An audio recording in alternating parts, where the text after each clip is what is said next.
Welcome, everyone, to our first panel discussion in the Confronting Racial Injustice series. I'm thrilled to be here. When the pandemic began last March, we at Northeastern Law School asked this question: would we be able to gather together during a pandemic, social justice warriors, prosecutors, defense lawyers, stakeholders, racial justice advocates, law professors, students, staff, retired judges, and judges, to create a community focused on making our criminal justice system fairer and more just. We founded the Northeastern Criminal Justice Task Force to do just that. And we invited anyone with the will and capacity to help to join us. And they did. We now have 130 task force members. One of our very first dreams was to examine the history of Boston through the lens of racial justice. How could we in Boston confront our history and learn from it? Because, as Maya Angelou said, if you don't know where you've come from, you don't know where you're going.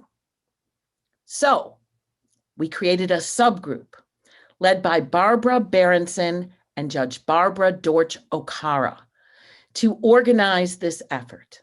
And our dream was destined to become a reality the day they accepted that challenge. Without funding or any staff, through sheer will, determination, and commitment, they created this series of panels. For those of us who have dreamed this dream, we know that this day would not be possible without their hard work and the amazing subgroup they nurtured and led. Never doubt the power of the two Barbaras. This series is meant to help us confront some of the darker sides of Boston's history, the stories of injustice and inequality. We begin at the beginning with a focus on slavery and white supremacy. I am so grateful to the Mass Historical Society for hosting this extraordinary event, and to our many sponsors who have helped us promote it and who are listed on the event website, and to you, all of you, for being here tonight with us. And now I wish to turn the stage to Catherine Algor, the president of the Massachusetts Historical Society. Thank you, Professor Ramirez, for that warm welcome. And I want to acknowledge all the work that the team from the Northeastern University School of Law's Criminal Justice Task Force has put into this series, with a particular acknowledgement of the two Barbaras, Barbara Berenson and Barbara Dorch Okara, both who have been great partners in planning and organizing this series. We also appreciate all of our partner institutions who have helped us reach such a broad audience. With over 1,000 people registered for this program, it is clear that tonight is the product of a group effort. There are many more people who should be thanked, and I am so sorry that I don't have time to list them all by name, but I think it's time to delve into some serious history. This panel is the first in a 5-part series that will host one program a month between now and June. Each program looks at a different aspect of the history of racial injustice in Massachusetts. Information on each program can be found on our website, and we'll post a link in the chat. The program this evening will begin by looking at how slavery has been central to creating wealth and generating race-based inequality in Massachusetts. Family fortunes, institutional endowments, and public budgets in the Commonwealth have all benefited from the spoils of slavery.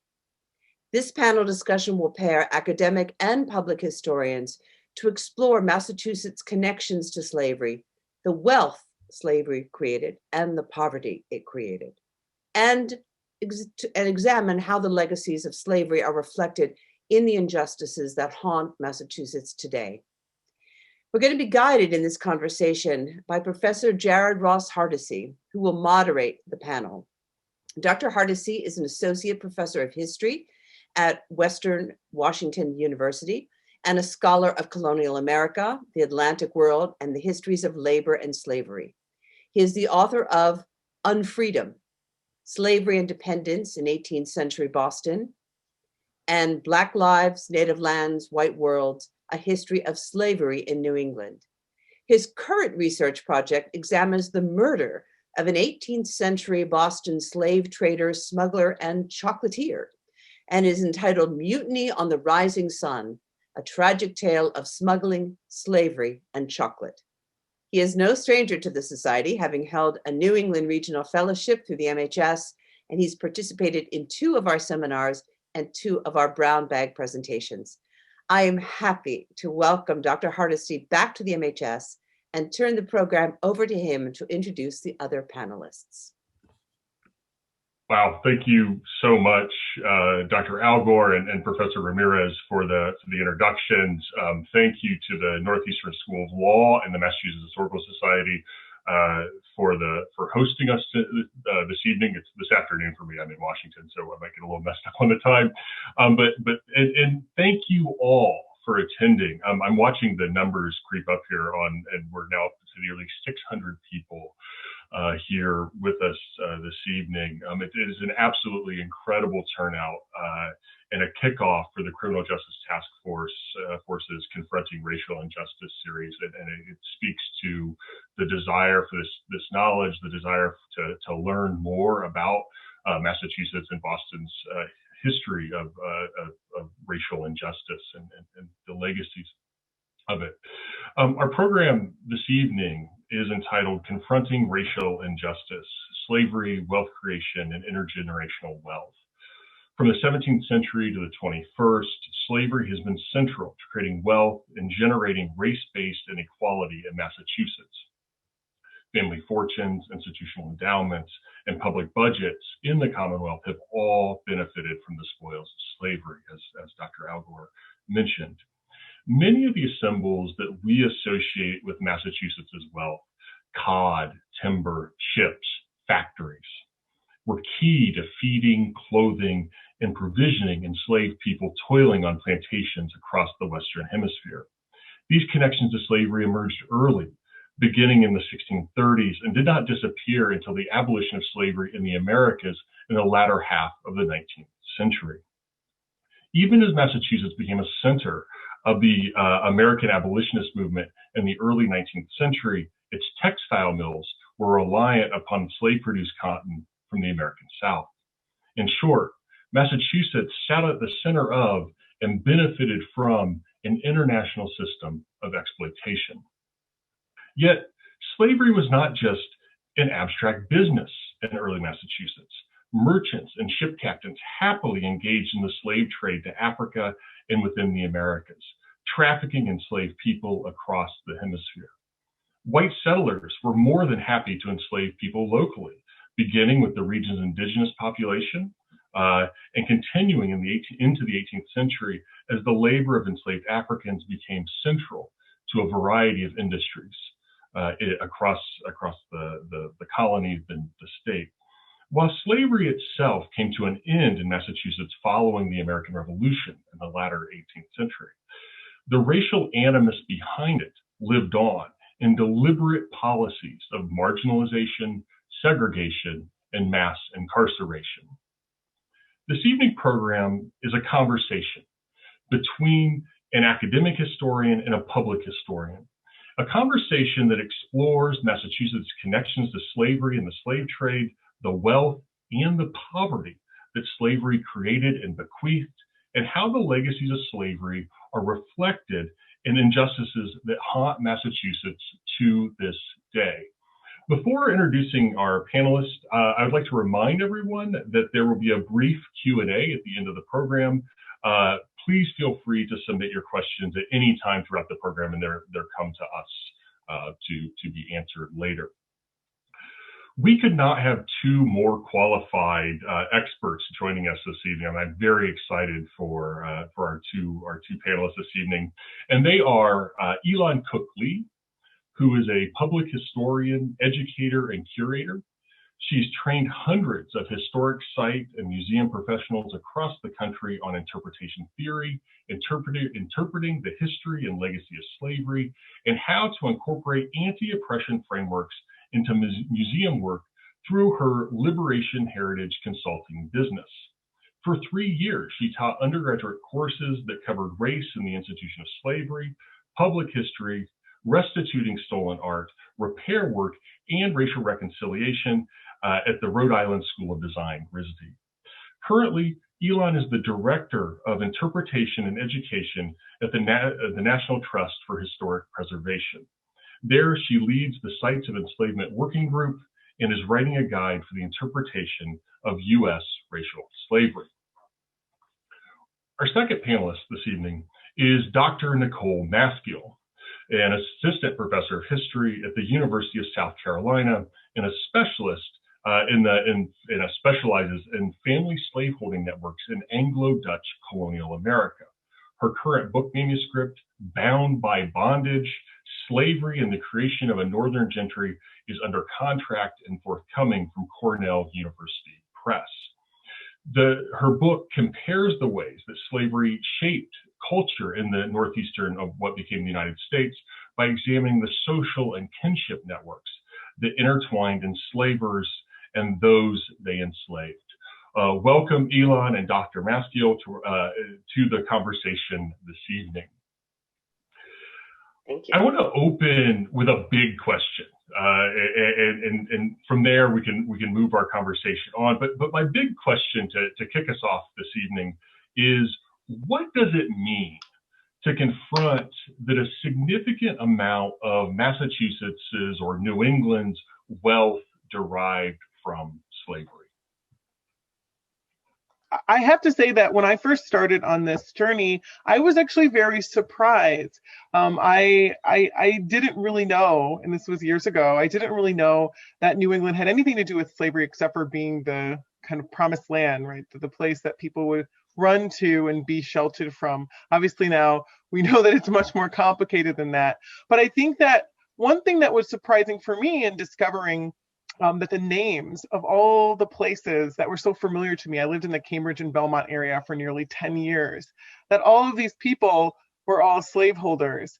When I walked along, when I went to Brattle Square or Brattle Street, all these places, even, along the Charles River, that thinking of that place as a place of where enslaved people were working for these huge merchant capitalists in order to create this world that was an interconnected world of family, but also a place where families were torn apart, really shocked me to my core. And some of the most, I guess, the oldest stories we ever tell in history, the fact that they were woven on the backs of enslaved people and made possible by, the thought of kind of, the Cotton Mathers, the Samuel Sewalls, all of these major families and names in New England not being able to do their work had they not have offloaded, right, the grunt labor onto enslaved people. It completely changed the way I saw the world around me and also the way I approached the history that I thought we knew. That sounds very familiar to my experience. I, much like Nicole, grew up not really learning anything about slavery in New England. I grew up in Maryland, so we're in the mid-Atlantic area. And all I really remember from high school was talking about slavery that happened in the South. And I don't even remember anyone telling me slavery even happened in Maryland, in my state. So it really wasn't until I got to college that I started to hear a little bit. And then in graduate school, because I wanted to study the history of slavery and I wanted to study my ancestry. And I got into Brown University for grad school and was like, okay, I'm going to study Alabama, Mississippi, Georgia. And all of a sudden I realized, oh no, everything has changed. Everything we're focusing on at Brown at that point was actually New England slavery. So I had to learn all about that history that I have no memory at all of anyone really talking about. So for me, learning this history, being confronted by this history, means changing the way that we actually see history. Who writes history in the first place?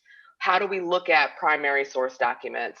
How do we read those documents and the ways in which bias goes into the reading of those documents, which then goes into how we write and then story tell and then teach others about, the way our country was first founded.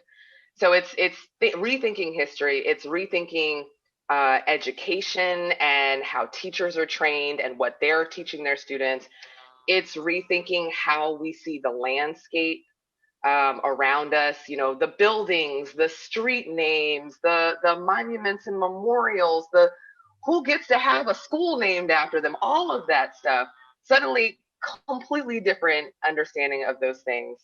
And at the end of it, being confronted with this history means rethinking myself, rethinking who we are as individuals in this country.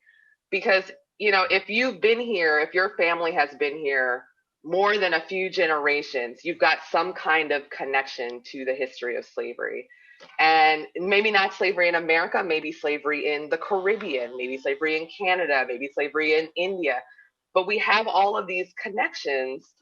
And suddenly it's like, wait a minute, what does this mean to me as an individual, to the life that I have right now, to where I live, to where I went to school, to how much, success my ancestors were able to have in their lives. So it's all interconnected. Yeah, this is really fascinating. There's a lot of points to kind of dig into in both your answers. But something that struck me in both your answers that you both noted was your shock, your surprise at learning about, New England slavery that existed. I'm from Ohio. I found the same thing. I think it's one of the reasons I became so interested in the topic, because it felt like something that was revealed to me when I finally dug in a little bit into the primary sources, as you said, Elon. So I guess my kind of question is, why have we forgotten this history? If it is, it's in the street names. It's in, it's literally in front of you. Right? You can't walk in Boston without seeing the legacy of slavery. Why? Maybe the first place to start is why can't we? Why have we forgotten that? Why was it forgotten? I guess. When I think about how history is written and the types of questions that were asked, I think that's comes to the beginning of why this history was forgotten, and also the uses of history. Right, in the 19th century, as the sectional divide happened in the United States, stories started to be told about the founding of the nation in order to support regional identities, right? There's the Pilgrims and the Mayflower in Northeast, and the dirty Jamestown settlers in the South, like these origin stories. And of course, the story in New England was, for lack of a better word, whitewashed on purpose, right? Because they were casting themselves as the land of liberty that had never not only had slavery, but even Black people at all, right? Or any brown people at all. That it was this white promised land, this city on a hill. And I never really thought about how those, even as late as the turn of the 21st century, those stories were still prevalent, at least in popular understandings, and even still, I think, at the center of debates of how we tell history. And I think about the stories that animate, and Elon, you said it so well, that animate how we not only learn history, but how it's taught. And that is part of, and these are old kind of tales. And it's funny because when I first started on this journey of early American history, I didn't want to be a historian at all. I wanted to be a diplomat, actually. And I took a class on a whim, taught by Professor Laura Ulrich. And one of the classes, we were basically challenged to write a paper, a 40-page essay on an object. And I stumbled upon a tombstone across from Harvard College in Old Cambridge burial ground of a little girl named Cicely. And I was so shocked because at that point I was 19 and she died at 15 and she was Black. And it just really struck me. And I'm like, well, I'm at Harvard. There's going to be a million books written about this. This woman died, a long time ago. It's the earliest tombstone in this, it's going to be great. So I go to Widener Library and there's nothing. And there's nothing on her. And I wondered, I said, well, I can find all this stuff about her enslaver, William Brattle, but nothing on her. And her story really animated my life and my passion. And I think that the stories we tell and the people we tell them about, right? This woman has been buried in Old Cambridge burial ground since, the turn of the 18th century, and right across from the seat of learning, right? One of the major seats of learning in the world. And we've never really talked about her or know her name. But we have all the names of her enslavers everywhere. So these are telling stories that are subconscious about our history and about our society and who we are as a people, who belongs in the we the people and who does not. So the way I kind of see it is that this is kind of less of an issue of forgetting. Because a lot of times when you forget, it's like, oh, I was supposed to pick up turkey at the store, and I got distracted and I just forgot. It wasn't forgetting. It was erasure. That in our history books, the way those books were written, like I was saying when it comes to bias. A lot of this kind of goes back to when I was in college and I was actually studying the history of slavery in Mexico. And that's another one where people are like, there was slavery in Mexico? What? And I mean, a crazy, massive story there. And one of the things that I was finding out was that the history of slavery was actually originally taught in schools in Mexico, in all public schools. And then there was a new Secretary of Education who suddenly showed up in the mid 1800s and said, nope, no more of this. And all those books went out and new books came in, and those new books were written as though Black people did not exist in the country. And so you had generations of Afro-Mexicans thinking to themselves, they were either descended from Jamaicans who had just showed up 2 years ago, or that they were descended from a mystical, dark-skinned, curly-haired indigenous group.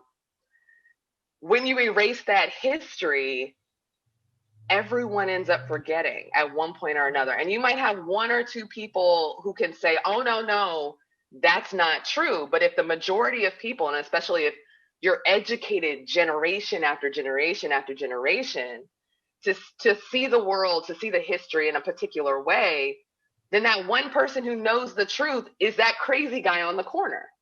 And so for a lot of our history, that person who knew the truth, it's just like, no, they don't know what they're talking about because George Washington is a great man, because, this person who owned this beautiful house must have been an intelligent, hard worker, and that's how that house was created. That's why that church is so enormous, because people worked really hard and they were good people, and that's what happened.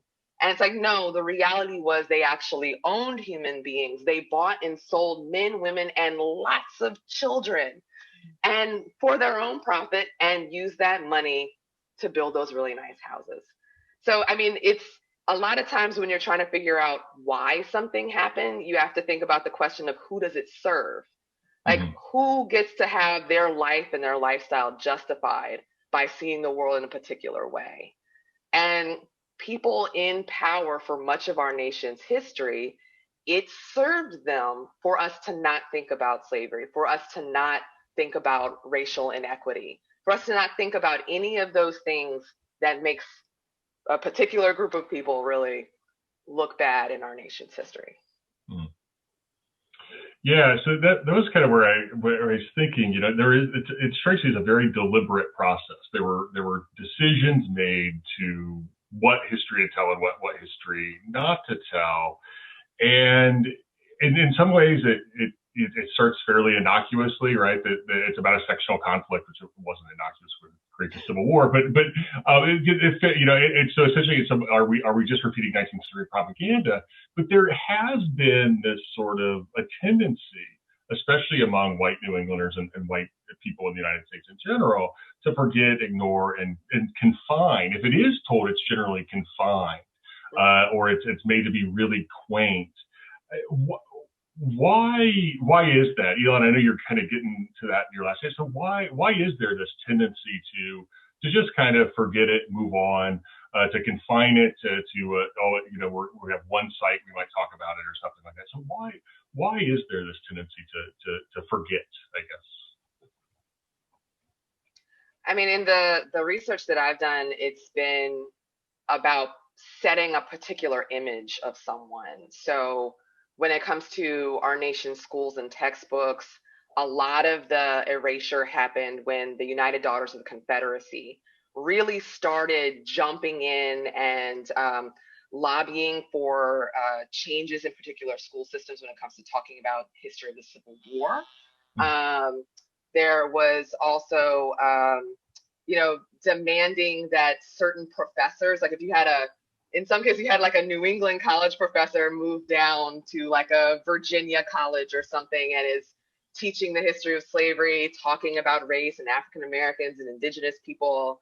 And the UDC, the United Daughters of the Confederacy, because they had a certain amount of political and social power as people outside of politics in one way or another, were able to put pressure on the schools to either remove that professor or strongly encourage them to change the way they were teaching. In a lot of the things that I've been doing more recently when it comes to historic sites, the history of preservation in this country, our very first preserved historic house was George Washington's Mount Vernon. And that was started by the Mount Vernon Ladies Association. The Mount Vernon Ladies Association was made up predominantly by slave owners, female slave owners, and was also funded by a lot of slave owners and several key people in the Confederacy.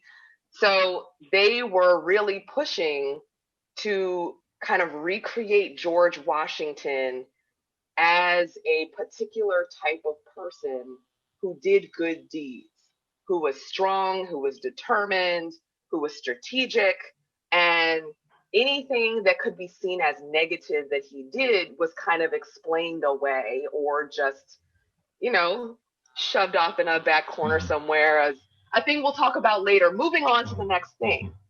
And so it's sometimes it's that redirection of attention of, we told you the information, but actually this other thing is much more important. So sometimes it's putting a lot of emphasis on one part of the history over another, but a lot of it is just the way that we story tell about different individuals from histories and different parts of history, because we want our kids to look up to those people. And our kids shouldn't look up to people who were violent or who were okay with violence happening in their name. We want our kids to look up to people who were nice and did nice things and, just founded a country, and it's fine. Everything's fine.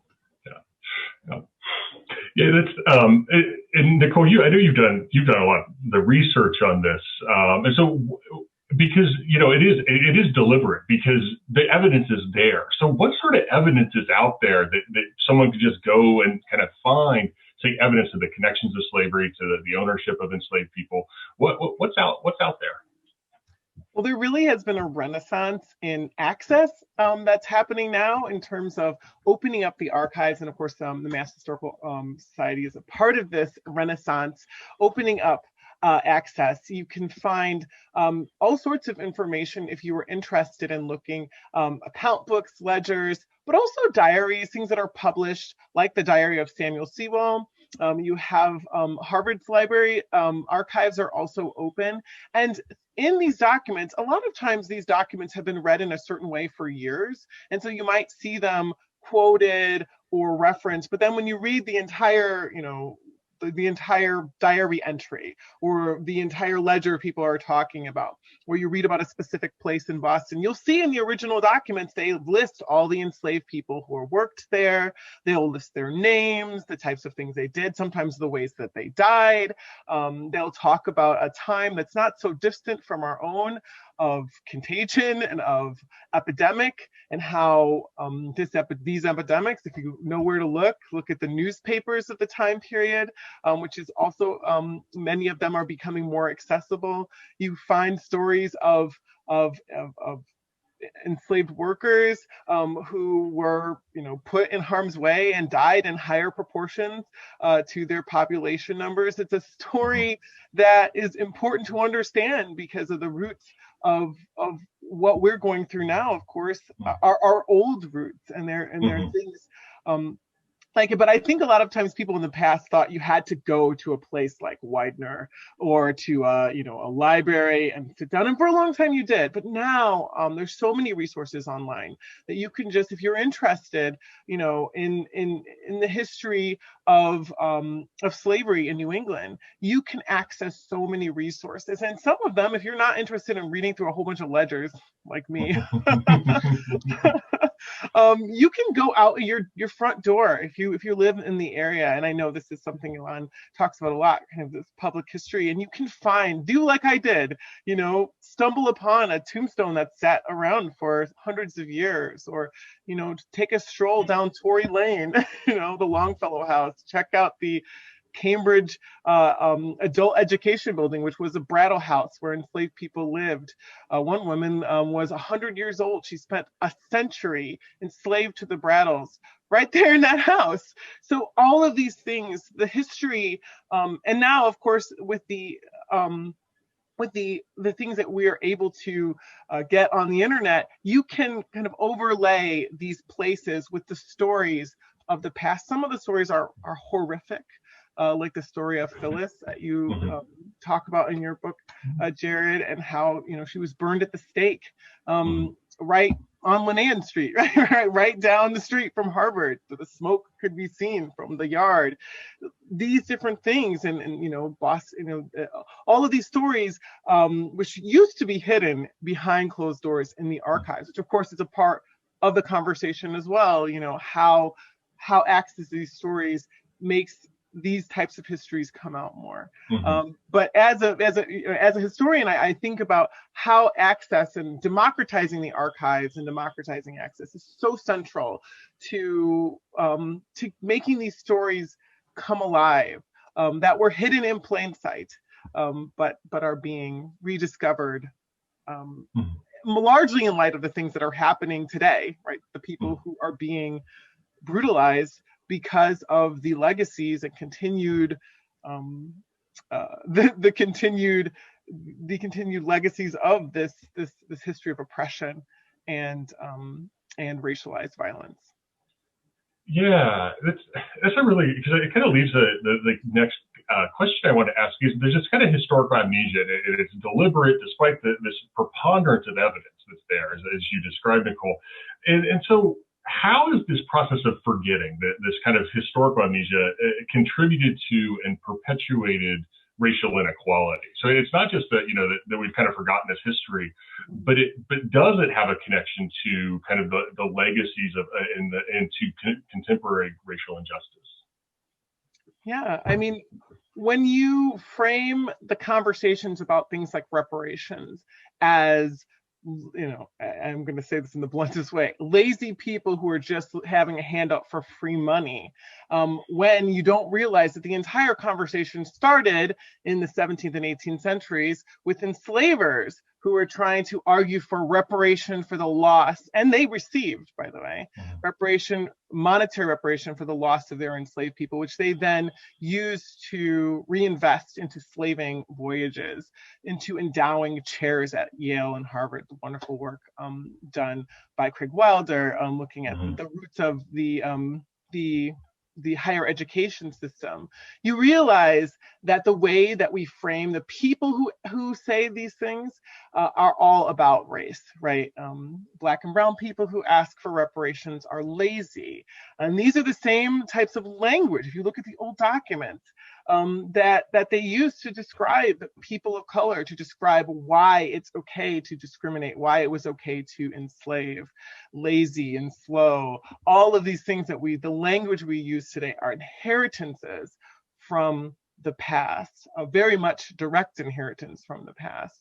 And I do think it has, when we talk about generational wealth, I'm interested in the history of families and these very wealthy families that persist. Some of these are the wealthiest families to this day.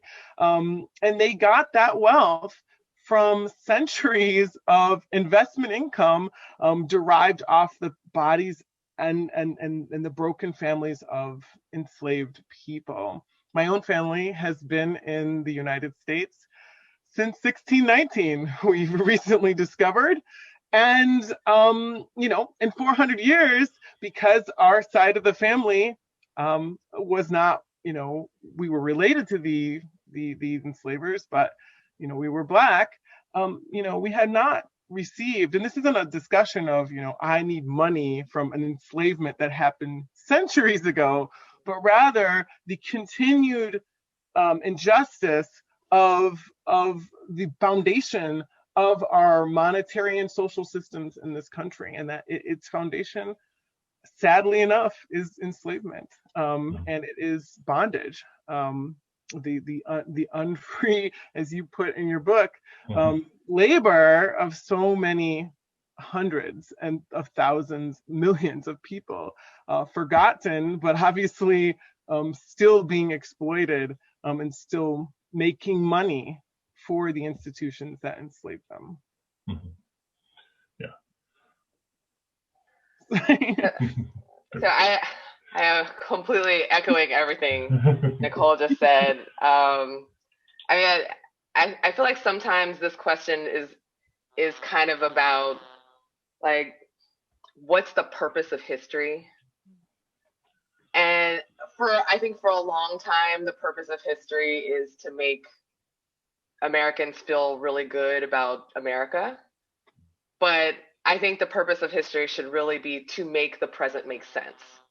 I mean, this is really why I got into history in the first place in undergrad. I was trying to understand, okay, why do people act differently around me? I feel like people are acting differently around me because of my hair, because of my skin, because of my lips, because of my gender, because of my body. And I was trying to understand that, but also not just my body, but my parents' bodies, my siblings' bodies, my relatives' bodies, my friends' bodies. What's happening? What is this thing that's happening to us? I don't understand. And because I wasn't getting that context in my history classes and any of my other classes in school, at least until I got to undergrad, it was completely perplexing. Why do I live here? Why do I go to this school? What happened to segregation? Why was that necessary? Like, why did Martin Luther King become famous? Like, why was he important and why was he necessary? If you don't understand that lynchings were happening, that segregation was a bad thing, if you don't understand that racial discrimination meant that some people could get certain jobs and other people couldn't, if you don't understand any of that, then the big movements in America don't make sense. A few years ago, I was working with the Robbins House, which is an African American historic site in Concord, Massachusetts. And we were doing a program on the 4th of July, and we're trying to contextualize for people the history of the 4th of July, the reasons for writing the Declaration of Independence.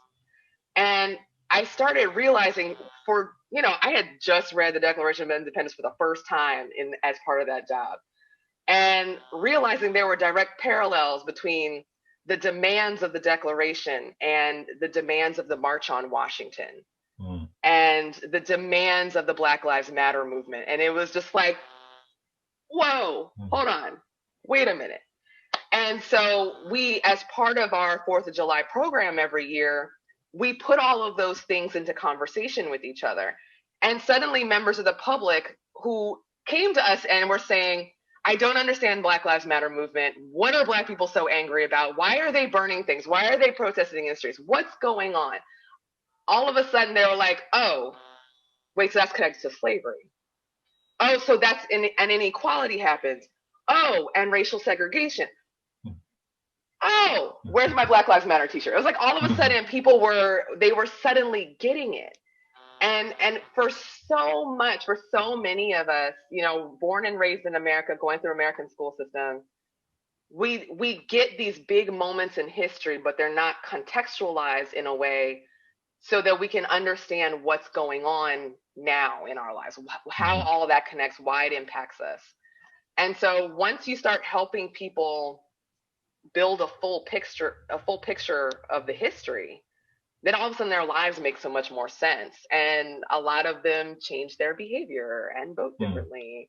But, you know, they need that opportunity for learning to really make those kinds of changes. It's excellent. So we're going to switch gears just a little bit and kind of dig in a little bit deeper, because one of the things that comes to mind, because you mentioned George Washington, Elon, and I'm thinking about Nicole, you're in South Carolina. Thinking about there's Americans' this tendency, we're talking about Northern propaganda and this, you know, this deliberate downplaying slavery. And so one of the things that keeps coming up to mind is that there is this kind of comparative, even if it's not right, there's always this comparison, right, to slavery in New England to slavery in the South. And so I kind of wanted to ask, you know, because in some ways, slavery in New England and Massachusetts is much more abstract, right? There are enslaved people here, and this number of families own quite a few, like the Royal family, the Brattle family. But for a lot of folks, slavery is much more of an abstraction, right? They provision plantations. They buy slave-produced cotton. And so they're in some ways one step removed. How does that kind of affect the way in which we remember slavery, the way in which we talk about the legacies of slavery? How does that work? And how does that kind of change the conversation a bit? And especially as we're thinking about the legacies of racial injustice. For so many years, at least in the field of history, the question of numbers was always kind of, forefront. Well, how many people were actually enslaved in Boston, in, Rhode Island, in these northeastern places? And then we can situate it within this larger, southern-facing enslaved world. It's interesting in my own research, I've discovered that they're all the same people. Like, for example, John Vassall, who was an enslaver in Barbados. He gets he's given authority by the Lords Proprietors to build a colony of Charleston, and he does, or Charlestown, and he does in North Carolina. That goes belly up because another person who was his competition, Sir John Yeamans, successfully builds a colony of Charlestown in South Carolina. So instead of kind of licking his wounds, he enslaves several native people and brings up enslaved people from South Carolina to you guessed it, Cambridge, Massachusetts. His family settles right along Tory Row. So the actual the mobility of this world is something that really jumped out at me as well, and the fact that it was a world of waterways. It was a world that was much more mobile than we think of, and so I think that this question of numbers, right, and also the abstraction of New England enslavement. You don't have people picking cotton. Of course, everyone thinks of cotton, right? Picking cotton, in Harvard Yard. Like, you don't have that. Those aren't those visceral, ideas, but you do have people, serving tea and meetings of the Harvard Corporation in people's homes, or in people who are, taking away waste. I was shocked to hear that, of course, there weren't sewage systems like we have now, flushing toilets. But of course, these cities like Boston, Philadelphia, New York, they had armies of enslaved people basically taking waste away, and what that would meant to be that close to kind of these types of materials for your health and for different things. It's a different type of slavery, and the question of brutality, kind of comparative brutalities, is something that I think is a little bit of a red herring. It's a way of moving the very presentness of enslavement and people's stolen lives, and abstracting it to elsewhere, especially being somewhere when I'm in South Carolina now, and when we talk about this, they're like, oh, there was slavery in the North, and there's kind of this kind of sectional belief that, well, this kind of absolves my section of the guilt to a certain extent of enslavement. And I think that if you're getting to those questions, you're asking the wrong question, right? You're asking the wrong. This was part of a system, and without New England, Boston, the system would not have worked, right? It would have collapsed. They were they were a key and integral part of the system. And some of these people were, as I said, the exact same people because of the mobility of the time. I'm hoping that answers your question, but I always think it's so interesting because it's always been this kind of question of numbers, right? What slavery was more kind and less kind? And you're just like, we're talking about degrees of kindness for bondage, right? Interesting. It's always the numbers game, and it's a way of dismissing New England slavery. Actually, only 4% of the population was enslaved at the time of Revolution. It doesn't matter. Well, it does actually quite a bit, as you just said. So, Elon, did you want to weigh in on that? Yeah. So, in my work, in the work of interpretation at historic sites, one of the things that we're trained is people remember stories. You remember humanizing stories. Nobody remembers numbers. I mean, unless you're like a mathematician or something like that. Some people are really math minded and they remember the numbers, and that's great. But the vast majority of people, they don't remember, thousands or millions or 5 people unless it's somehow connected and wrapped around a story. And so a lot of times when we're talking about the history of slavery, it's the millions gone, it's the 400, it's the 1,000, it's those numbers. And so a lot of the work that I do, especially when I used to do a walking tour in Providence, Rhode Island. And, people would always say, oh, but there wasn't really slavery in New England. And, there were probably only like 5 people who were enslaved in Providence. So like, how are you going to have a whole 90-minute, 2-hour tour? It's too much. And it's like, okay, well, first we have to talk about the slave owners. We have to talk about the slave traders. We have to talk about where they lived. Yeah, sure. They only had 1 or 2 people. But those are people. Those are interesting people. And there's information about them. We have one guy who was a sailor, and we know all about his life. We have generations of his descendants that have been documented. There's another guy who we know basically built half of Providence, physically lifted and moved. And then by the time Brown University came along, he was the one who was actually managing. He was a supervisor of the building of Brown's first building on its current campus. I mean, these are interesting people when you take the time to pull their information from the primary sources, pull it together into a story, and then tell people the story. Otherwise, it's 3 enslaved people worked on University Hall at Brown. Like it's so key to have those stories there. Otherwise, it's something that can be just trivial. It's a fact that you memorize in time for a test, and then you move on and you never remember that information again. So I can't emphasize enough the importance of storytelling. Yeah, absolutely. And so it's kind of our last question. I want to, give acknowledgement to our host, the Criminal Justice Task Force, and kind of ask, all of these issues of wealth inequality, the place of slavery in Massachusetts history and for wealth generation and intergenerational wealth and the creation of poverty, racial injustice. How does it, how should it, these conversations about slavery inform our current conversations about criminal justice reform?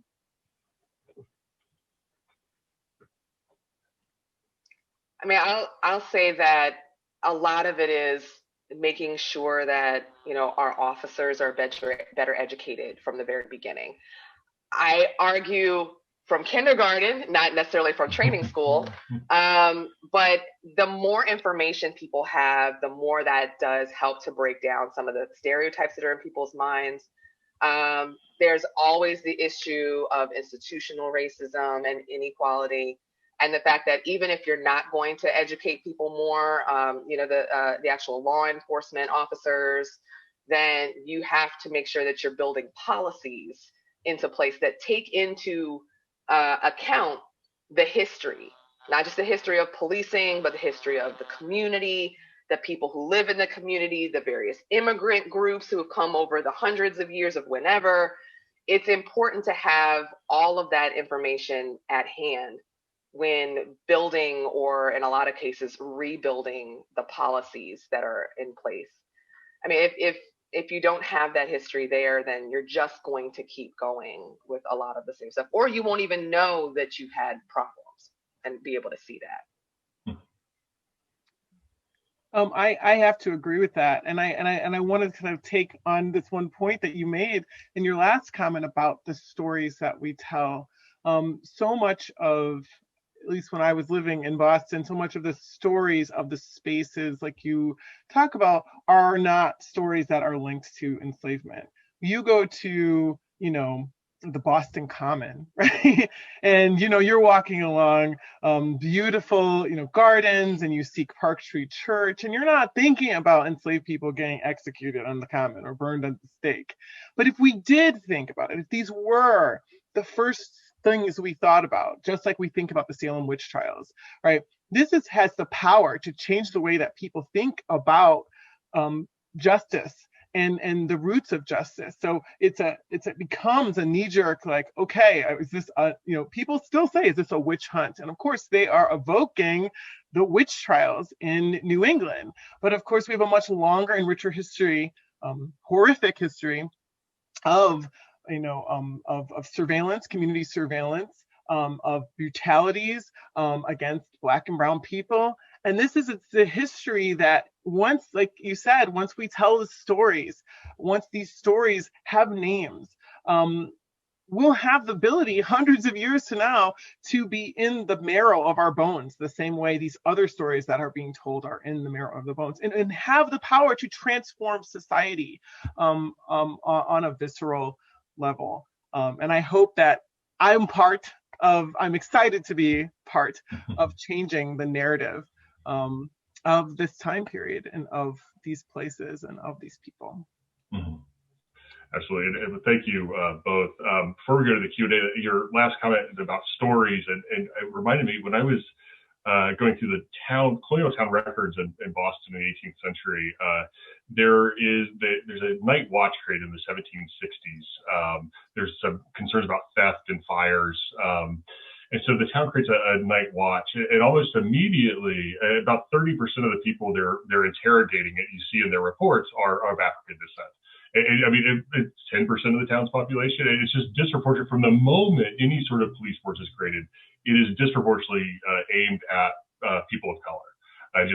Same thing if you look at warning out records. The moment there's any sort of community policing, it disproportionately affects people of color. That was just really striking to see in the records.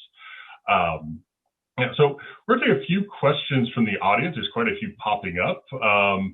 And so one of our attendees asked, can you talk about the connection between historical slavery and the current ways in which the holding of wealth or lack of holding of wealth in certain communities is affected today? So can we see the direct connection between slavery, even, and this is an interesting part of the question, even among people who might not have been in North America at the time, so immigrants who say came after the end of slavery?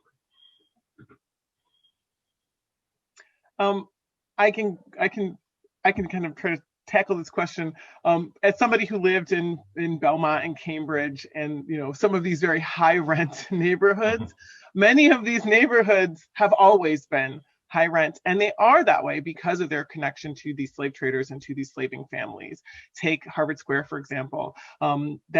That kind of stretch that has all those beautiful homes, Longfellow House, the Brattle House, all of these beautiful homes. Some of the most expensive places to live in New England are places where enslavers lived. And then they became places of segregation later on, because as laws are passed of who can be in these places, and these laws are passed and they are basically expelling Black people from these neighborhoods. And you see this systematically throughout New England. So even if your ancestor came, later on in the 19th century, and you're moving into these neighborhoods, many of these spaces are cleared spaces that are cleared of Black and brown people who were living in these areas by law in order to create a space, an imagined community that was white. And so in that way, these places that were connected to kind of lived experience of slavery,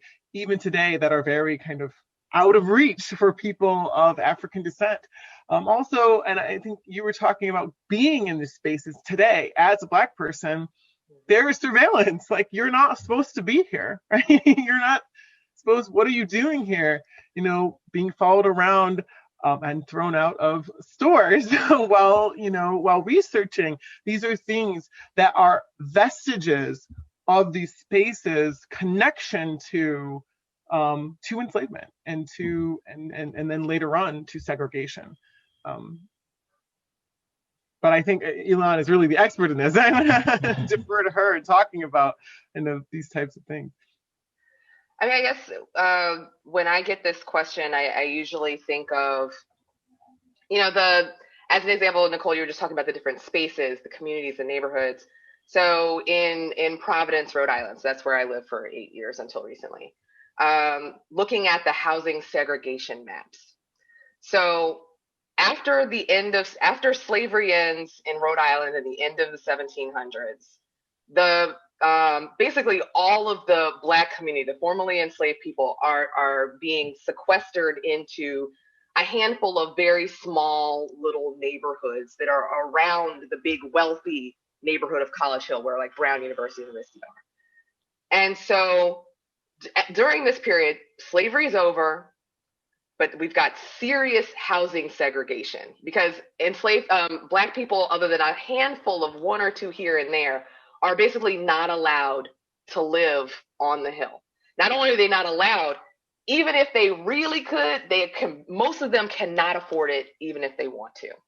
And the only ones who can afford it also have some kind of special permission from a former owner or a former owner family to live on a portion of their property, and that's it, right? Mm-hmm. So you go on another decade or so, you've got larger, increasing waves of immigrants coming from different parts of Europe.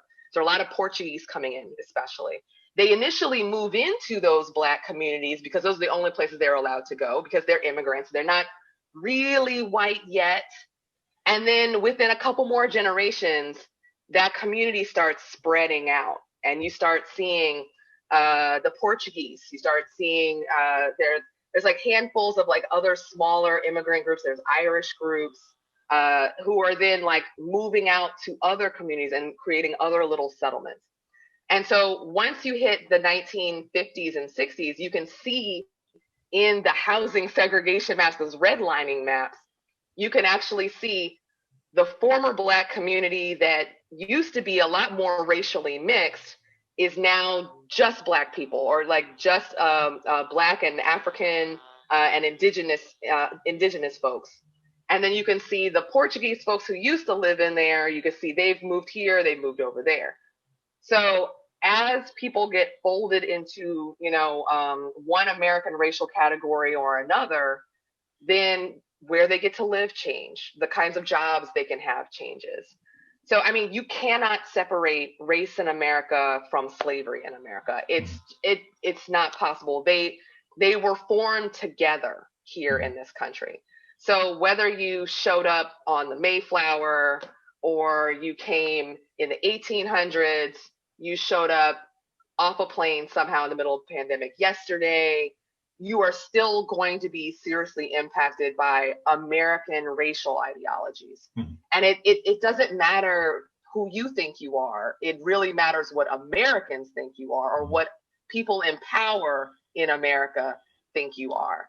So, I mean, we had a conversation with an Indian American, a man from India, who had immigrated to Rhode Island. And was seeing himself in a lot of ways like a white American, but he was darker skinned. We were almost the same complexion. And so when he had a baseball cap on and casual clothing, he was treated like a Black person, and he couldn't understand it. And he was really offended by it. He was like, why are people treating me this way? It's like, because they think you're Black. Mm. It doesn't matter who you think you are. It doesn't matter that you're actually not a Black American. It just matters how people in power see you. And that's how you're going to be treated. And if you don't like that, you can join up with all the other people who don't like it, and then we can collectively change that. But yeah, I get that. I've gotten that question many, many times. It's like, but my ancestors just got here. And it's like, and that's wonderful for them. But as soon as they are here, they have to deal with our American racial ideologies. And that's unfortunate, but that's how it is, unfortunately. So. Yeah, definitely. That was really great way to explain it. So we have a good, interesting question here, because we mentioned this idea of compartmentalizing the history. It's not always been completely ignored, but it has been compartmentalized. And one of the ways it's been compartmentalized is by upholding famous Black individuals. So Crispus Attucks, Prince Hall, so how does this play a role in kind of deflecting attention, kind of downplaying the larger place and role of slavery in the generation of inequality? When I was a student, I was introduced after finding this tombstone. I want to know more about this Black community. I was like, what? What is this? Who would she have known? Who would Cecily have been involved in? And of course, everyone talks about Phyllis Wheatley, who, by the way, was an amazing person. And she was an enslaved little girl who was named after the slave ship that was brought in on. And, you know, the Wheatley family purchased her and continued to keep her as a laborer, even as she's writing all these incredible poems. But so much, when I was going to school, the discussion was about these, you know, exemplary Black people, Du Bois behind me, New Englanders who were just above and beyond, you know, and that is also, of course, part of this narrative of Black people who have to, you know, achieve and achieve and achieve in order to be seen as equal.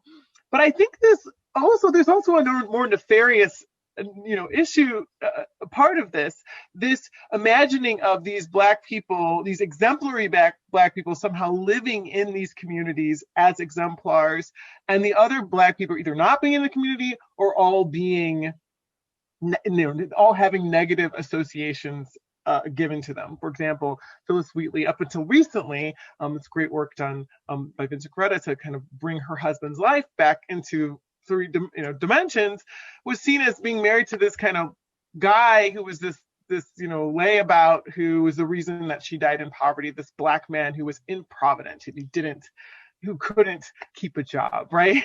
and so the entire community, these exemplars are sometimes held up as exceptions to, of course, the rule of the criminal, and in some ways, you know, this criminal element, this, as Samuel Seymour wrote, this extravasant blood who cannot be part of the body politic. And so I try to I'm interested in the quote unquote ordinary individuals and what they did on a day-to-day basis, because it really normalizes, I think, the place of Black people of all backgrounds, of all abilities, of all interests. I like to talk about the musicians who were walking around the town and stopping in and, you know, teaching the flute or teaching the violin. And these ordinary people, to normalize that these were people whose lives were lived just like ours. Right? They had children, they had families, they cared about, they had loved ones, they had passions, they had vices. They were human beings, and not this kind of, we're going to talk about these people. When I was a child, you know, people like Martin Luther King, he would pop out of history to be kind of the savior character. And then, you know, we'd move on to the different eras. Like each era has them, you know, the Thomas, Frederick Douglasses, the Martin Luther Kings, all of these exemplar Black people who are the exceptions to the rule of criminality. I think part of telling these stories of ordinary people, people who aren't wealthy or in some way favored by society, makes them normalized human beings, fully realized people. I don't know. Thanks. I agree, and I just want to add that a lot of times when we focus in on like the special Black people, we kind of put them on a pedestal, and they're shaved of any imperfections, any, you know, anything that makes them not like a very idealized human. Like, you know, like just like you were said with Martin Luther King, like he was like a perfect creature that none of us could ever want to be. Like we could never be him, right? I mean, that's often how we're taught about these individuals, and I think it's letting everyone be fully realized human beings makes them more relatable, and you know, encourages especially young people, especially kids, to realize that they too can lead a revolution. You know, they too can make serious changes. They too can do something interesting with their lives. So, I mean, I think that having some interesting, great Black people is always awesome. I know it's Black History Month, and that's what we do. We talk about the great Blacks. But it's also always key to talk about, just like what Nicole was saying, all the normal people who did really important, really useful work. And I mean, that's why I love the work of doing walking tours in the community, because you can find out more about average citizens who often impacted your life in a more direct way than, I don't know, George Washington maybe did. So, I mean, I guess he helped find the country, whatever. But it's always really useful to get those smaller stories that people who are relatable to you, and to be able to see yourself in history in that way. So I think it's less. And so, oh, and a last point, a lot of times when we do the great Blacks, like Nicole was saying, it's in contrast to the majority of Black people where there's something wrong with them.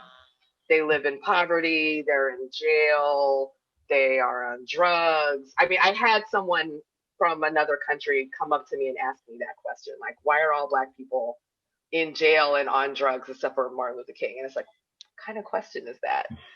And so, you know, when you have the majority of Black people criminalized and a very tiny, you know, a talented tenth, let's say, that's held up as, you know, someone who's worthy of honor, and that's it, then it makes an average person feel bad about themselves. It feels like, well, I must be assorted with the criminals. I want to be, and it must be practically impossible to be one of the greats because they are so perfect. Wow, great! Those are great answers. I'm going to do one more question, and then we'll let you on with, with your lives. So someone writes in, do you think the rise of social media has helped or hurt the spread of inaccuracies about this history of slavery, about the origins of racial inequality and wealth inequality and things like that? I mean, this is big in the news. Everyone's talking about, you know, its impact on elections and all that. What about on how we understand the past and this particular past? I think that the rise of social media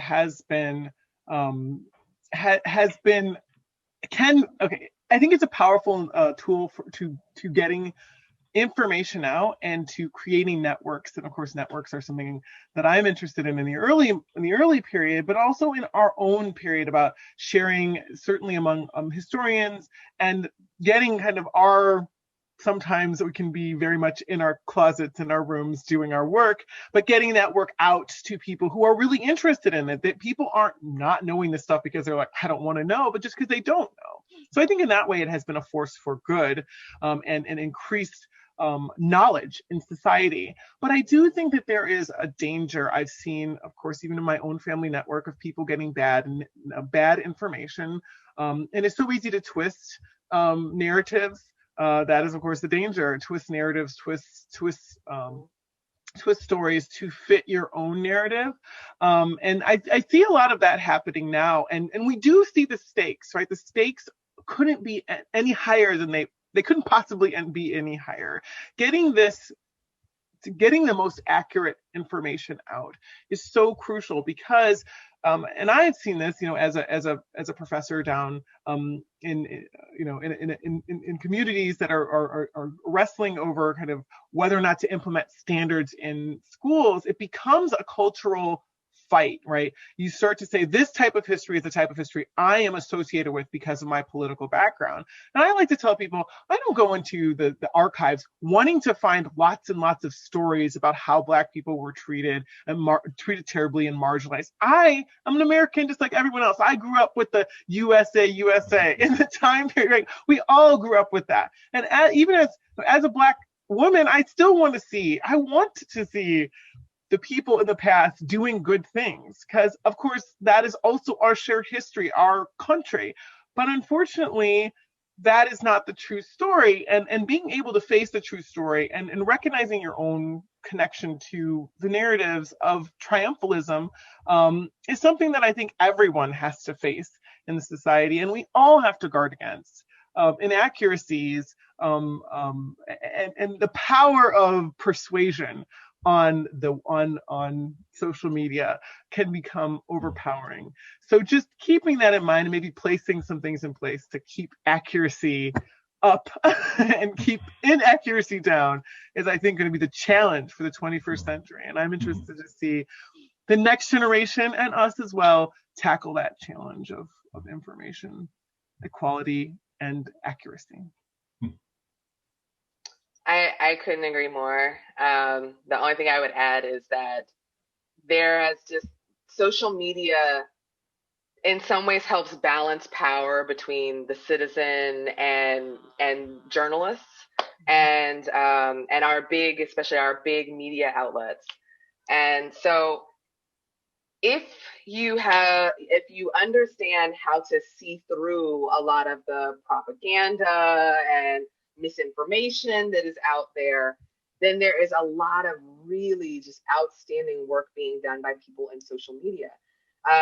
As an example, earlier today, I saw a TikTok about a woman who is a professional nail stylist, and she was creating gel nails while telling the history of Mardi Gras. And it was like legit fact check history. And she was doing it while painting nails. And her whole thing is painting her nails on camera. And recently she decided she was also going to talk about history, like legit history. And it was just outstanding. So, I mean, I think in a lot of ways, social media is a great way of meeting people where they are, because she had built a massive following of people who just wanted to watch her talk about how she designs really cool nails. And now that people are going and they're learning about that, and they're learning really interesting histories. Mm-hmm. And there's other folks who go into the archives and they, snap photos of primary source documents and then share that on Twitter and on Instagram, and they talk about their finds.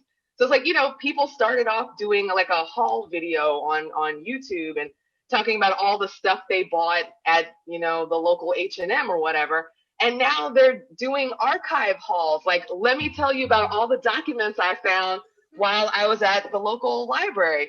I mean, I think there is just so much great stuff that can be found on social media, and it's such an amazing way to share information. Mm-hmm.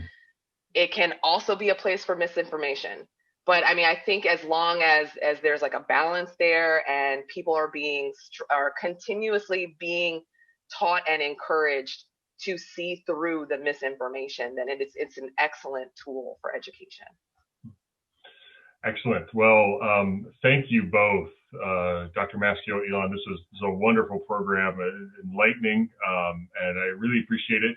As hard as it is to clap, I applaud for the panel, and thank you all for attending.